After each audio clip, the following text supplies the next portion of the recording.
Okay, so Parliament is about to, is, or has just grilled an alleged propagandist. In this video, I'm going to show you what's going on there, and if you stick with me right up until my biblical reaction, you'll get a very unique view of what's going on here that only 1% of South Africans see. But hey, just reminding you that South Africa will prosper. Okay, you ready? Press like and let's go. So let's start with this interview by Glynnis Breytenbach on the 5th of November. You know, the revelations of, and in inverted commas, the revelations of General Mkhwanazi are really not revelations. Everybody who is mildly informed in South Africa knows that these problems have existed in a greater or lesser degree for the last 15 years. Unless you live under a rock somewhere, you are aware of the fact that corruption is endemic and systemic, and that the police and the wider criminal justice system are beset with problems of corruption. What's the most shocking thing that's come out for you that you didn't know so far? As you said earlier, a lot of this has not perhaps been in the front of our consciousness, but it has been around. Yeah, you know, I've got to say that after 26 years in the National Prosecuting Authority and 12 years in Parliament, there's nothing that has been mentioned that has shocked me even mildly. So nothing is shocking. I understand that it's shocking for people who don't deal with it every day. But the fact that, you know, the top echelon of the South African police service are either lame ducks or quite possibly corrupt is a problem. It's a serious problem. And unfortunately, we know that it's not limited to the top echelons of the South African police service. It's a pretty strong grouping with yourself and Ian Cameron being there. I was just wondering, though, about Diane Kohler-Barnard, given that she was mentioned by Mkhwanazi in dispatches. Is that not a bit uncomfortable for her to be involved in some way? Not at all. Mr. General Mkhwanazi mentioned a lot of people, including me. So I think he drank, you know, a little bit of his own Kool-Aid, and the more he enjoyed the limelight, the wider his net was cast. But what he said about, Diane Kohler-Barnard is patently incorrect, you know. Okay, so in these clips, she minimizes the public response to the Mkhwanazi allegations and takes some political shots at Mkhwanazi, including conflating that Mkhwanazi spoke about Kohler-Barnard negatively and mentioned Breytenbach positively. But maybe she's defending her own colleague. But who else promotes this narrative? Let's get the view now of human rights activist and KwaZulu-Natal violence monitor Mary de Haas. We now know the president will address the country on this issue come Sunday night, 7 p.m. Should he not have done so sooner, given just the gravity of the situation? I don't know why the situation is so grave. Everybody knows this country is run by criminal syndicates. Everyone knows there's corruption in the police. It's nothing new. And these are allegations by Mkhwanazi. I mean, the question is, I don't understand why there's such why everybody's gone viral about this, because, as I said, he's not saying anything new. Mm-hmm. It's not the job of Mkhwanazi or the task team to investigate syndicates in Gauteng. It's the job of the Hawks. On that note then, Mary, you say you don't know why everyone is basically talking about this, gone viral on this. Perhaps it's precisely because we have not seen, not in recent years, where someone with the rank of a provincial police commissioner speaks so openly and implicates his colleagues and even superiors in these allegations, whether true or not, and that is what has got people speaking. Surely that does make sense that people would then be so alarmed. Yeah, no, I understand it. Look, I speak to a lot of police. They give me a lot of information I cannot actually share with you, but it's actually quite serious allegations against Mkhwanazi himself. I don't believe in going public with those allegations, like he's been funding the task team, since it was disbanded.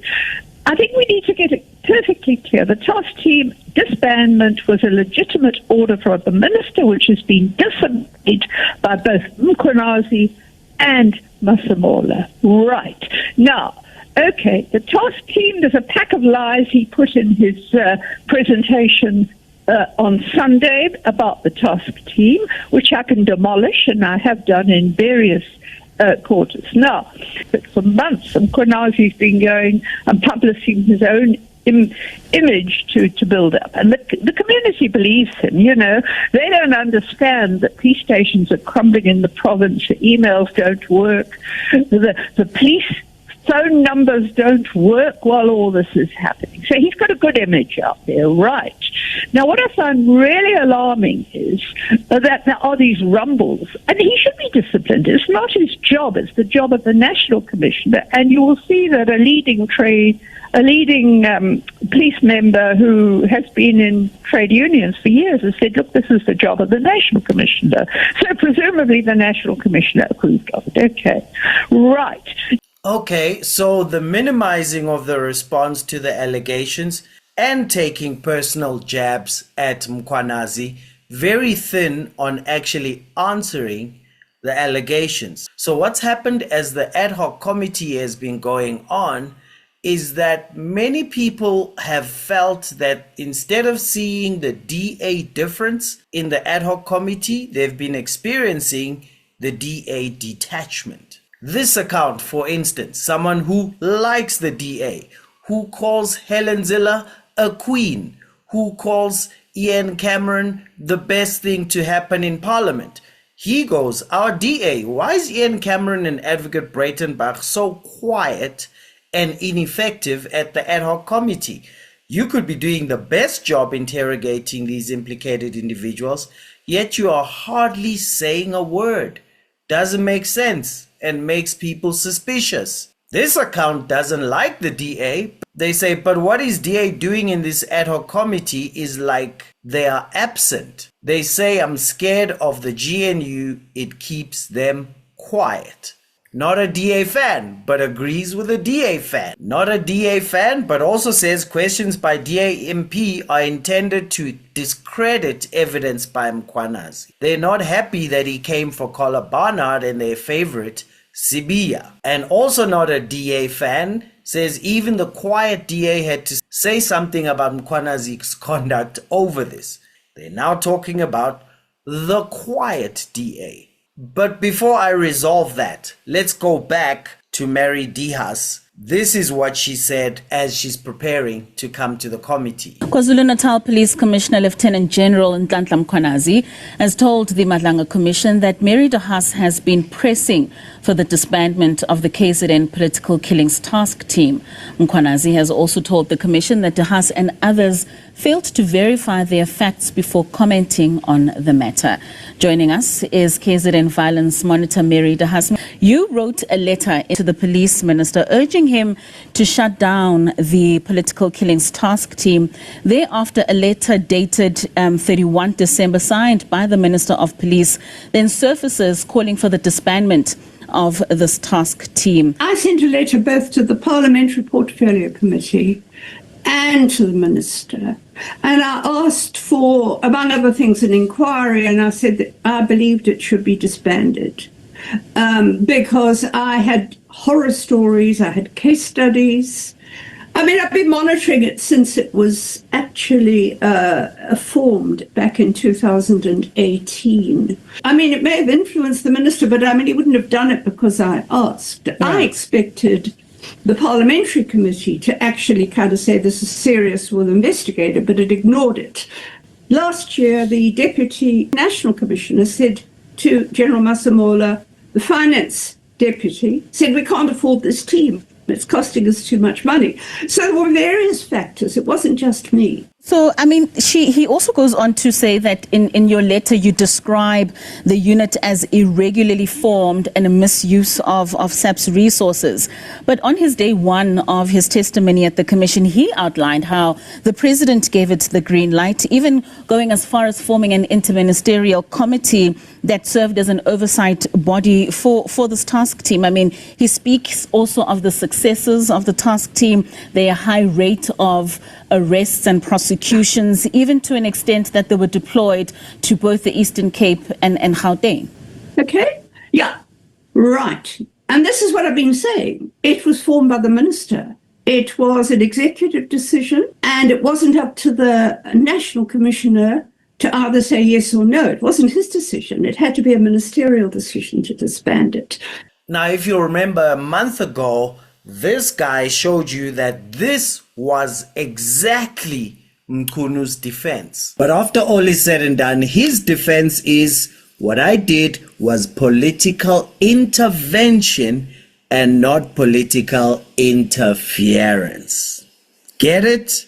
That the National Political Task Team was not established by the National Commissioner. It's my belief. And I'm convinced it was the president who went there.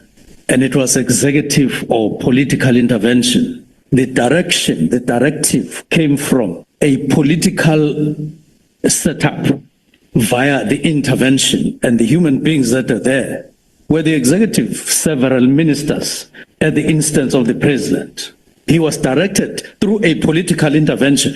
Now, if a political intervention can establish a task team, why can't the same political intervention be allowed when it comes to disestablishing the political killings task team?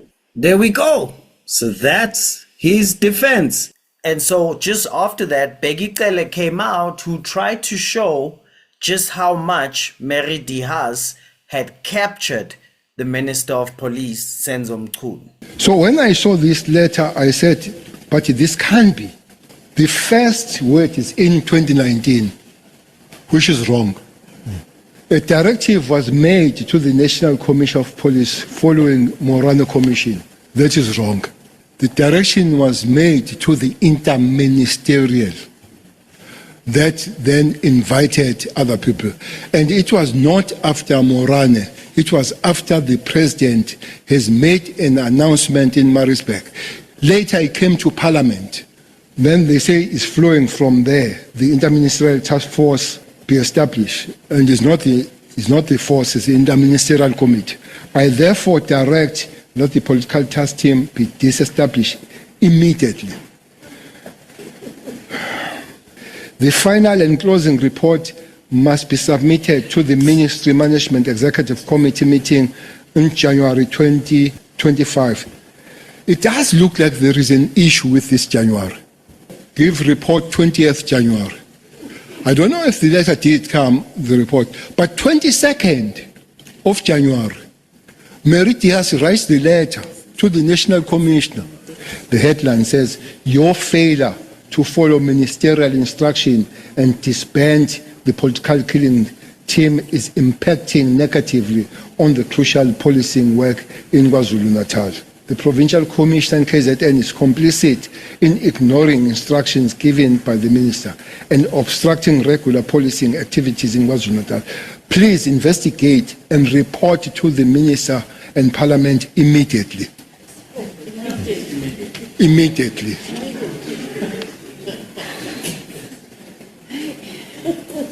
It starts with Mary writing the letter on October. And I found some similarities of the content of the letter, because this immediately is also there in that letter.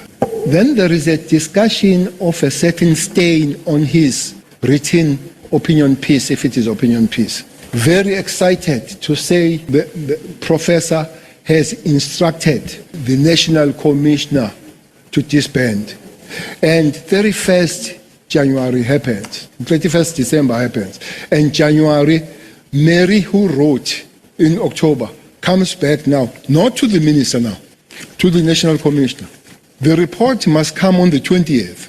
Mary is very close to understanding whether the report has come on the 20th, but 22nd, she's asking if that has been done. So without drawing any direct connections, at the same time, evidence has come out that Gen Nhlanhla was funding a propagandist to pass similar messages in the media to disband the political killings task team. Rafadi comments adversely on the PKTT in the media and shares social media. The analysis demonstrates that the requests for money and other favors are tied to Mr. Rafadi performing a media and propaganda function for Mr. Nhlanhla. While the payments are not always linked to a request, in some instances a payment for a favor is made. Thereafter, documentation is exchanged and Mr. Rafadi proceeds to make public statements against the PKTT. On 3 January 2025, Mr. Rafadi shares a screenshot from social media about the disbandment of the PKTT. This appears to be a post by someone on social media. Police Minister, #Senzo Mkhunu, has instructed Police Commissioner Fani Masemola, political killings police task team in KZN has also been disestablished. That is followed by a response by Mr. Nhlanhla in which he attaches as Annexure RF2 the letter to the National Commissioner. RF2, Chair, is the letter of 31 December 2024. So he sends the letter from the Minister to the National Commissioner, which is followed by a GIF by Mr. Rafadi, same as before, people dancing. So there's been an alignment in messaging between Mary de Haas, Senzo Mkhunu, Rafadi, funded by Kat Matlala, and Breytenbach, and the silence of the DA at the committee, according to many people.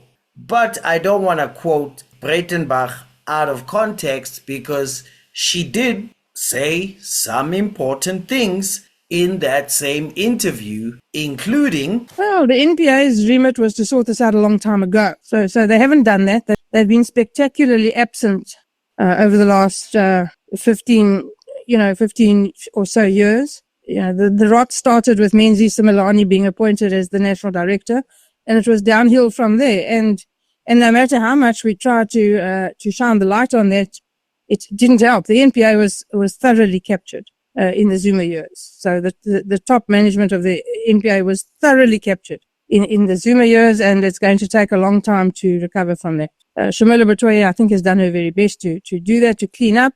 How successful she's been is debatable.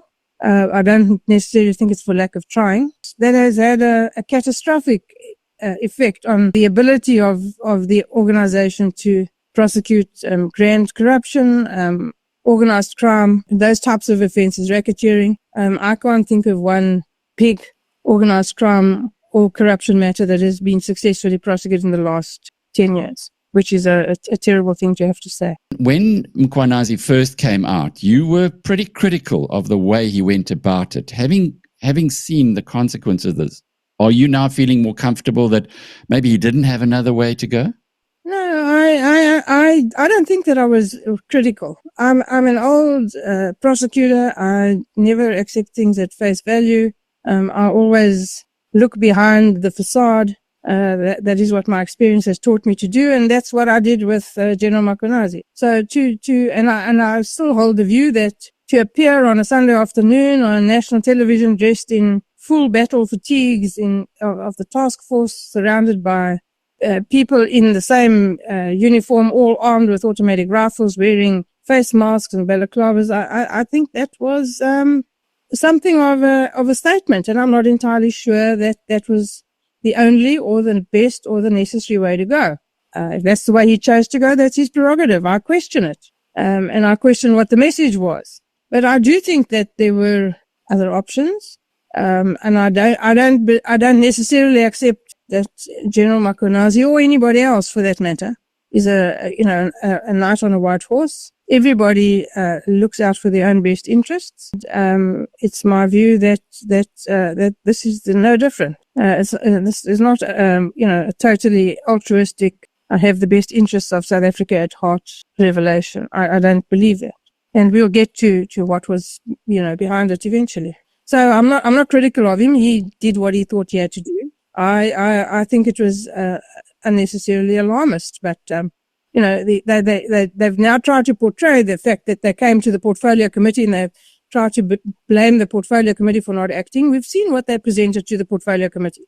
And it was none of the stuff that Mkhwanazi mentioned on that Sunday afternoon. So they didn't use that avenue on endemic corruption in the criminal justice system. It's been necessary for a long time.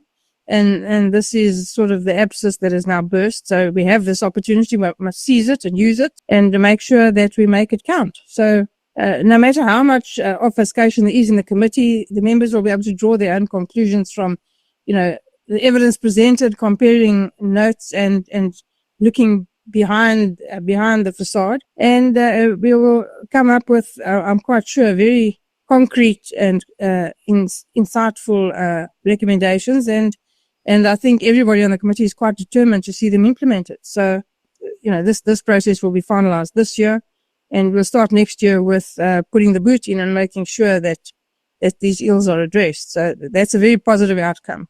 And what South Africans should really bear in mind is that everybody in the police service and everybody in the National Prosecuting Authority and everybody in the judiciary, whether it be judges or magistrates, are under-resourced in the extreme, overstretched to breaking point. That makes them less effective and efficient than we would like them to be, no doubt. And South Africans should be aware of the fact that all of these, the entire criminal justice system is starved of budget, utterly starved of budget, and that's by design. And the design is, of course, to ensure that endemic corruption can continue to flourish, and that these people can operate with impunity, because that suits the agenda. So South Africans should be aware of that. When they complain about poor service from the police, understand they have no budget. When they see prosecutions failing, understand they have no budget. And when judges take a long time to deliver judgments, understand they have no support. They have no administrative support. They work in buildings that are decrepit. The entire criminal justice system is under-resourced and under-budgeted. So it is also my feeling that the DA has maliciously complied with the ad hoc committee by hiding behind systemic issues and not dealing with the allegations. And when dealing with the allegations, taking shots at Mkhwanazi and investigating Mkhwanazi's motives. And while due process requires that we play the ball, the allegations, and not the man.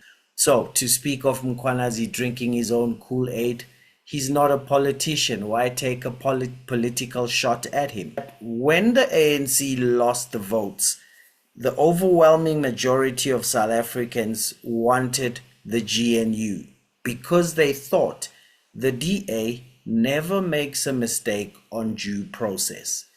Due process would require Breytenbach to be completely impartial. That means not taking shots at Mkhwanazi or Mkhunu and just deal with the allegations and dig. Yet the DA stays quiet throughout the ad hoc committee, only speaks when they are spoken to. When it's question time, won't even use up the time, and will ask 1-2 questions about the allegations and then go off on tangents about factionalism and all sorts of things, and in the process ceding political space. So now one has to ask the question, what would allow a politician to cede political terrain when many eyes are on at the time? So malicious compliance often comes because of revenge. Maybe it's revenge for what was said about Collar Barnard.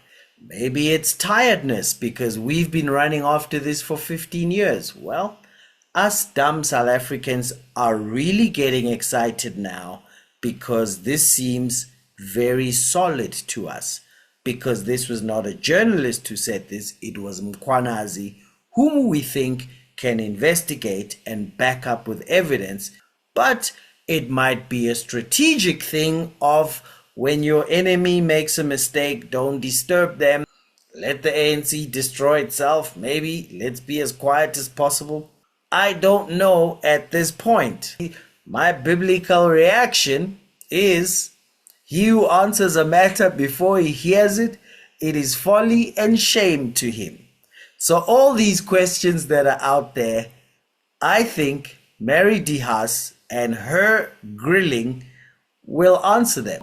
And we'll do a cover of it after we've heard from Mary de Haas and try understand what's going on here. So we'll see.